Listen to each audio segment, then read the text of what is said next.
Hello student, welcome back to another video of St. Michael's Academy e-learning class. I am Mr. Ram teaching you accountancy of class 11th. My dear student, हम class 11th के chapter number 2 जिसका नाम है basic accounting terms पढ़ रहे हैं। आज के इस वीडियो सेशन में हम एक अनदर टॉपिक आज डिस्कस करेंगे जिसका नाम है रिसीट्स। प्रीवियस वीडियो में हमने डिस्कस किया था रिगार्डिंग एक्सपेंडिचर और इस वीडियो सेशन में हम डिस्कस करने वाले हैं रिसीट्स। एक्सपेंडिचर जब हमने डिस्कस किया था तो वहाँ भी हमारे दो टर्म थे, that was capital expenditure and revenue expenditure. Likewise उसी तरह हमारे यहाँ भी रिसीट्स में क्या होंगे, दो प्रकार होंगे इसके, एक कैपिटल रिसीट्स होंगे और एक रेवेन्यू रिसीट्स होंगे। So let's C.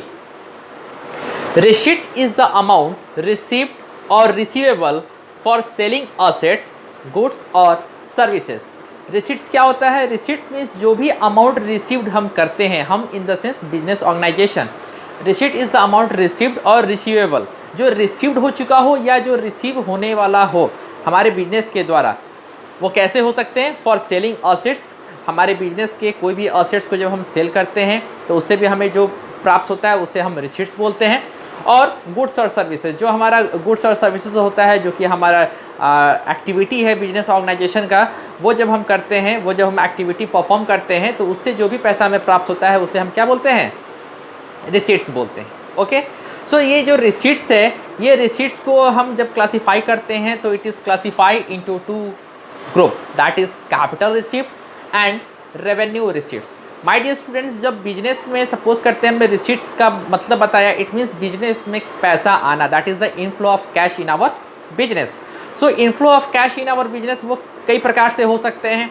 सपोज करते हैं कि एक कोई भी बिजनेसमैन वो बिजनेस कर रहा है, तो वो बिजनेस जो पैसा उसके बिजनेस में आ रहा है वो दो तरीके से आ सकता है। पहला, दैट इज़ सपोज करते हैं वो ग्रॉसरी का एक शॉप खोले हुए तो वो सामान बेचता है और उससे उसको पैसा आता है, दैट इज़ वन, मीन्स वो पहला एक तरीका हुआ। अनदर थिंग क्या है कि उसने क्या किया कि उसने कोई असेट्स था उसके पास, से एज अ चेयर, उसके शॉप में एक चेयर था, उसने उस चेयर को सोल्ड आउट करके पैसा अर्न किया, मीन्स बिजनेस में तो पैसा आया, तो वो भी क्या है? रिसीट ही है। लेकिन जो यहाँ डिफरेंस करने वाली बात क्या है, वो जो पहला तरीका जो उसने यूज़ किया, that is by the selling of goods, जो उसका काम है, जो उसका मेन एक्टिविटी है, उसको बेच करके जब वो पैसा अर्न करता है उसे हम क्या बोलते हैं? रेवेन्यू रिसीट्स करते हैं। Clear?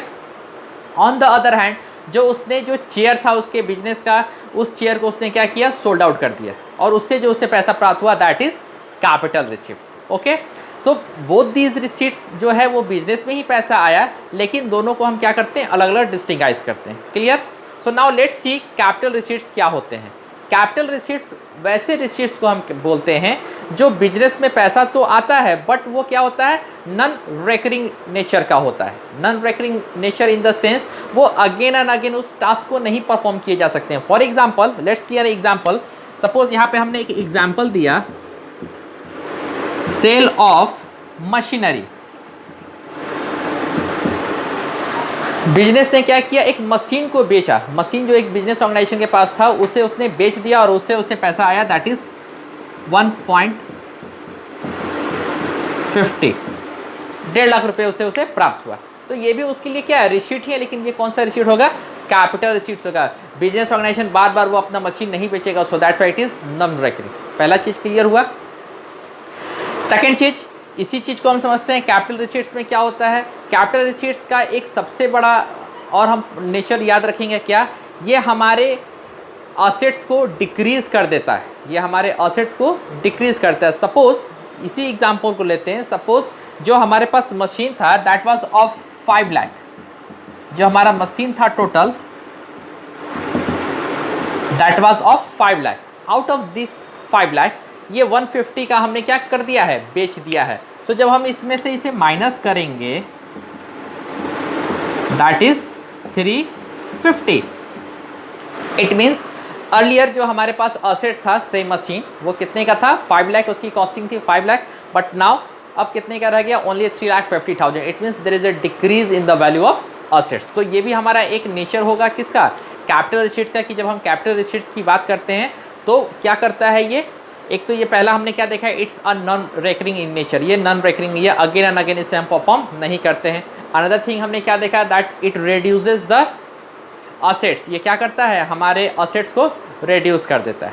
Clear, it means decreases our assets. On the other hand it increases our liability as well. अब ये हमें क्या करता है, लायबिलिटी इंक्रीज कर देता है। कैसे लायबिलिटी इंक्रीज करता है? आप कहेंगे सर जब बिजनेस में हमारे पैसा आया तो हमारा लायबिलिटी कैसे इंक्रीज होगा? So let's take another example. क्या है वो, लेट्स सी। इसे मैं इरेज कर रहा हूँ, फिर एक डेफिनेशन भी लिखवाएंगे। पहले एक समझ लेते हैं क्या होता है capital receipts and all this thing. Suppose करते हैं बिजनेस ने लोन लिया, बैंक से लोन लिया। बैंक से उसने क्या लिया? लोन लिया। You can say as loan, bank loan. Bank loan लिया बिजनेस ने। तो बैंक लोन जब बिजनेस ने लिया तो वो सपोज करते हैं ये उसने 5 लाख का लोन ले लिया, 5 लाख। तो ये 5 लाख रुपया तो हमारे बिजनेस में आया, that is the receipt is the amount received. हमारे बिजनेस में ये 5 लाख आ गया। But on the other hand same time क्या किया, ये हमारा बैंक लोन है, this is a liability for our business. ये हमारे बिजनेस के लिए क्या है? लायबिलिटी है। तो एक साइड ये हमारा कैश इंक्रीज किया, on the other hand same time ये हमारा क्या किया, एक लायबिलिटी भी इंक्रीज कर दिया। सो हमने सेकेंड पॉइंट क्या बोला, that it increases our liability and decreases our assets. जो हमारा कैपिटल असेट्स होता है वो क्या करता है, हमारे असेट्स को रिड्यूस करता है, डिक्रीज करता है। ऑन द अदर हैंड ये क्या करता है, हमारे लायबिलिटी को इंक्रीज करता है, जो हमने अभी एग्जांपल देखा। इससे पहले जो हमने एग्जांपल देखा that was the sale of machine, वो हमारे कैपिटल को डिक्रीज किया। दिस इज बैंक लोन, ये हमारे लायबिलिटीज़ को क्या करेगा, बढ़ा देगा। सो ये भी एक हमारा क्या है, इसका नेचर है। थर्ड नेचर इसकी अगर हम बात करते हैं तो थर्ड नेचर की जब हम बात करते हैं दैट इज़ ये हमारे बैलेंस शीट को अफेक्ट करता है। सबसे बड़ी बात क्या है, ये जो हमारा कैपिटल शीट है ये हमारे क्या करता है, ये हमारे बैलेंस शीट को अफेक्ट करता है। कैसे अफेक्ट करेगा? तो हमने इससे पहले भी एग्जांपल दिया। इट मीन्स कि जो 5 लाख का पहले हम अपने बैलेंस दिखाते थे बैलेंस शीट में कि मेरे पास 5 लाख का एक मशीन है, 5 लाख का मशीन है। बट नाउ अब हम कितने का दिखाएंगे, ओनली 3,50,000। कितने का दिखाएंगे, ओनली 3,50,000। क्यों? बिकॉज 1,50,000 का उसमें से हमने क्या कर रखा है, सोल्ड आउट कर रखा है। So it affects our balance sheet as well. तो ये हम बेसिक ये कुछ 2-3 बातें कैपिटल शीट से हमको याद रखने वाली है। क्या क्या हमने बोला? Number 1, it is non recurring in nature. ये नॉन रिकरिंग है। Non recurring in the sense वो एक्टिविटी जो बार बार नहीं होता है, बार बार इसे हम नहीं दोहराएंगे। Another, it decreases our assets. ये क्या करता है, हमारे असेट्स को डिक्रीज करता है। And it increases our liability, ये हमारे लायबिलिटी को क्या करता है, इंक्रीज कर देता है। एंड अनदर चीज़ हमने क्या बोला, that it's affect the balance sheet, ये हमारे बैलेंस शीट्स को भी क्या करता है, अफेक्ट करता है। क्लियर? तो ये है हमारा capital receipts. Now revenue receipts. Revenue receipts क्या है? रेवेन्यू रिसीट्स मीन्स वैसे रिसीट्स जो हमें रिसीव होते हैं, जो हमारा नॉर्मल कोर्स ऑफ बिजनेस है, जो हमारा नॉर्मल एक्टिविटी है, उस नॉर्मल एक्टिविटी को करने से जो हमें प्राप्त होता है amount, that is known as revenue receipts. For example sale of goods. Simple इसका एक एग्जाम्पल हम दे सकते हैं, सेल ऑफ गुड्स। एक बिजनेसमैन है, एक दुकानदार है, वो क्या करता है, अपना सामान बेचता है और उससे जो भी उसे पैसा प्राप्त होता है दैट इज रेवेन्यू रिसीट। वो क्या हो जाएगा, रेवेन्यू रिसीट होगा। क्यों? बिकॉज वो एक रिकरिंग नेचर का है, वो बार बार डेली दुकान खोलेगा, डेली उसे सामान बेचने हैं और उससे उसको क्या होगा, रिसीट्स प्राप्त होगा, दैट इज रेवेन्यू रिसीट्स। पहला। सेकेंड चीज़ इसके लिए हम बोल सकते हैं, ये क्या है, हमारा जो रेवेन्यू रिसीट्स है, ये एक जैसे हमको डेटर्स, यहाँ पे एक अमाउंट हमें लिखा है, वर्ड लिखा है that is receivable. Receivable in the sense कि जब हम क्या करते हैं, सामान को उधार पे बेचते हैं, जो हमने पढ़ाया था दैट इज़ डेटर्स, सेल्स की बात करते हैं। तो जब हम सामान जब बेचते हैं on credit, that is known as debtors. Debtors था, तो डेटर्स से भी जब हमें अमाउंट मिलने वाला होता है, डेटर्स को जो अमाउंट उनसे हमको मिलने वाले होते हैं वो भी हमारे क्या कहलाएंगे, रेवेन्यू रिसीट्स कहलाएंगे। ओके, फिर हम क्या कर सकते हैं, अगर हमने कहीं इन्वेस्टमेंट कर रखा है, हमने in the sense business organisation ने कहीं इन्वेस्टमेंट कर रखा है, तो उस पर उसे जो इंटरेस्ट मिलता है, interest on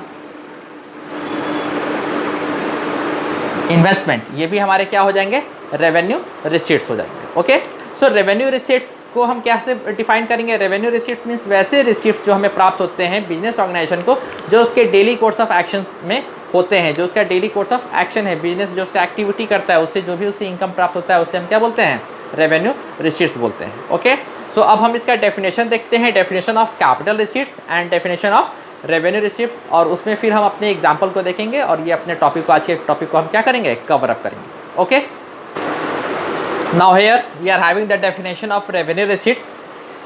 It is the amount received और receivable in the normal course of business. ये क्या है, रेवेन्यू रिसीट्स क्या होते हैं, वैसे अमाउंट होते हैं जो या तो हमें प्राप्त हो गए होंगे मीन्स रिसीव्ड, और रिसीवेबल जो हमें प्राप्त होने वाले होंगे in the normal course of business, जो हमारे बिजनेस का एक्टिविटी है उस नॉर्मल कोर्स ऑफ बिजनेस को करके जो हमें इनकम आता है, जो भी हमें अमाउंट आता है, उसे हम क्या बोलेंगे, रिसीट्स बोलेंगे। कौन सा रिसीट्स बोलेंगे, रेवेन्यू रिसीट्स बोलेंगे। Okay, they are shown in the profit and loss account. ये कहाँ हम दिखाते हैं, ये हम अपने प्रॉफिट एंड लॉस अकाउंट जब प्रिपेयर करते हैं उसमें ये हम रेवेन्यू रिसीट्स को शो करते हैं।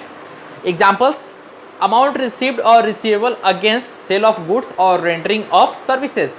जो भी हम वस्तु बेचते हैं या जो हम सर्विस देते हैं, उन सर्विस को करने से या गुड्स बेचने से जो भी हमें अमाउंट प्राप्त होता है या प्राप्त होने वाला होता है, वो है example of revenue receipts. Another is interest on fix deposits और इन्वेस्टमेंट्स। जो भी अगर कहीं हमने एफडी कर रखा है या हमने कहीं इन्वेस्टमेंट्स कर रखा है और उस पर जो हमें इंटरेस्ट प्राप्त होता है, वो हमारा क्या होता है, रेवेन्यू रिसीट्स होता है। Clear? So very simple, revenue receipts क्या है, रेवेन्यू रिसीट्स वैसे रिसीट्स को हम बोलेंगे जो हमें प्राप्त होता है या प्राप्त होने वाला होता है हमारे एक बिजनेस एक्टिविटी को नॉर्मल कोर्स ऑफ बिजनेस करने से जो भी हमें प्राप्त होता है या होने वाला होता है अमाउंट, वैसे अमाउंट्स को हम क्या बोलते हैं, रेवेन्यू रिसीट्स बोलते हैं।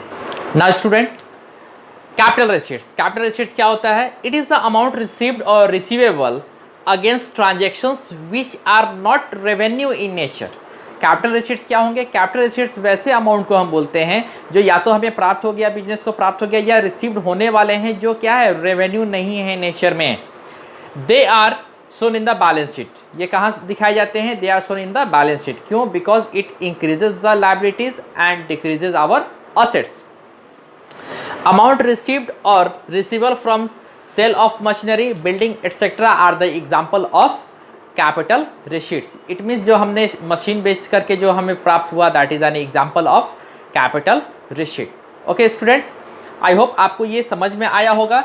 तो ये है हमारा capital receipt and capital receipt and revenue receipt. जैसे कि हमने प्रीवियस वीडियो में देखा था, that was capital expenditure and revenue expenditure, वैसा ही ये है हमारा capital receipt and revenue receipt. Okay, so I hope आपको समझ में आया होगा। Till then have a good day.